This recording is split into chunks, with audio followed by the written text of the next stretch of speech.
আসসালামু আলাইকুম ওয়া রাহমাতুল্লাহি ওয়া বারাকাতুহু। আলহামদুলিল্লাহিল্লাযী আল্লামাল কুরআন খালাকাল ইনসান আল্লামাহুল বায়ান ওয়াসসালাতু ওয়াসসালামু আলা হাবিবিনাল মুস্তাফা আল্লাযী দা'আন নাস মিন ইবাদাতিল আওথানি ইলা ইবাদাতির রহমান। সম্মানিত দর্শক, টেকনোট চ্যানেলটি অনেকদিন যাবৎ চলমান ছিল না। অত্র চ্যানেলের সম্মানিত অ্যাডমিন মাহমুদ ভাইয়ের অনুরোধে আমি আপনাদের সম্মুখে একটি গুরুত্বপূর্ণ বিষয় উপস্থাপন করার জন্য উপস্থিত হয়েছি। বিষয়টি হচ্ছে, বর্তমানে আপনারা সকলেই অবগত আছেন, আমরা যে মাসে এসে উপনীত হয়েছি ওই মাসের নাম হচ্ছে রজব। এটি একটি হচ্ছে আশহুরে হুরুম, কোরআন হাদিস থেকে আমরা জানতে পারি। তো এই মাসের মধ্যে একটি গুরুত্বপূর্ণ বিষয় সংঘটিত হয়েছে, সেটি হচ্ছে মেরাজ। আমরা আজকে জানব মেরাজের প্রেক্ষাপট। তো মেরাজ, রাসূলুল্লাহ সাল্লাল্লাহু আলাইহি ওয়াসাল্লামকে আল্লাহ তাআলা ওনার সাথে সাক্ষাৎ করার জন্য, আল্লাহ তাআলার সাথে সাক্ষাৎ করার জন্য মেরাজে নিয়ে গিয়েছিলেন। লম্বা ঘটনা।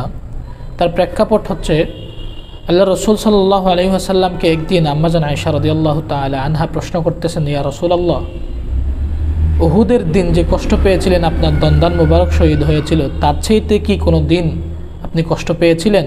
তখন রাসূলুল্লাহ সাল্লাল্লাহু আলাইহি ওয়াসাল্লাম বলেছিলেন, আয়েশা, উহুদের দিন যা কষ্ট পেয়েছিলাম তো পেয়েছিলাম, কিন্তু আমি যখন তায়েফের মধ্যে যাই, ওইখানে যে ব্যবহার আমাকে করা হয়েছে, ওই দিনের চাইতে আমি অন্য কোনো দিনে তো বেশি কষ্ট পাই নাই। তায়েফের ঘটনা আপনারা সকলেই অবগত আছেন। তো তায়েফে রক্তাক্ত অবস্থায় নবী সাল্লাল্লাহু আলাইহি ওয়াসাল্লাম পড়ে আছেন। উনি কর্নুস সাআলেবের মধ্যে গেলেন। ওখানে গিয়ে দেখলেন আকাশের মধ্যে উনি সাল্লাল্লাহু আলাইহি ওয়াসাল্লাম মেঘ দেখতে পেলেন। মেঘের মধ্যে জিবরিল আমিনকে দেখতে পেলেন। ওইখানে মালাকুল জিবালও ছিল। মালাকুল জিবাল রসুল সাল্লাল্লাহু আলাইহি ওয়াসাল্লামকে বলেছিলেন, রসুল, আপনি যদি অনুমতি দেন তাহলে আমি তায়েফবাসীকে 2টি পাহাড়ের পদদস্ত করে দিব। কিন্তু রসুল সাল্লাল্লাহু আলাইহি ওয়াসাল্লাম তা করতে মানা করেছিলেন, নিষেধ করেছিলেন। এক পর্যায়ে রসুল সাল্লাল্লাহু আলাইহি ওয়াসাল্লাম নিজের দুর্বলতা প্রকাশ করতে গিয়ে আল্লাহ তাআলার কাছে অনেক ধরনের শিকায়াত উনি করেছেন। এক পর্যায়ে রসুল সাল্লাল্লাহু আলাইহি ওয়াসাল্লাম বলেছিলেন, ইলা মান তাকিলুনি, আল্লাহ, আপনি আমাকে কাদের কাছে প্রেরণ করেছেন? ওই কথাটি আল্লাহ তাআলার কাছে বড় লাগছে। সেজন্য আল্লাহ তাআলা ওই কথার উত্তর কথাই না দিয়ে জিবরিল আমিনকে বলল, এ জিবরিল আমিন, তুমি যাও, আমার হাবিবকে তুমি 7 আসমান বেদ করে আমার কাছে নিয়ে আসো। মূলত এটি হচ্ছে মেরাজের প্রেক্ষাপট। এই কারণেই রাসূল সাল্লাল্লাহু আলাইহি ওয়াসাল্লামকে আল্লাহ তাআলা মেরাজের মধ্যে নিয়ে গিয়েছিলেন।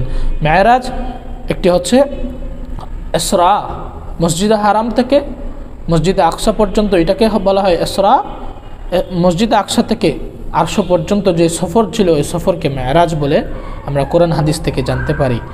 ইসরা সাহাবেত কোরআন থেকে পাওয়া যায় এবং মেরাজের সুবুত আমরা হাদিস থেকে পাই। সুতরাং ওই আলোকে যারা ইসরাকে অস্বীকার করবে তারা কাফের হয়ে যাবে, আর যারা মেরাজকে অস্বীকার করবে তারা কবিরা গুনার অন্তর্ভুক্ত হবে। এই ছিল আমার বার্তা, এই ছিল আমার বিষয়। আল্লাহ তাআলার কাছে দোয়া করি, আল্লাহ তাআলা যেন আমাদের সকলকে কথাগুলোর উপর আমল করার তৌফিক দান করুন। ওয়া আখিরু দাওয়ানা আলহামদুলিল্লাহি রাব্বিল আলামিন।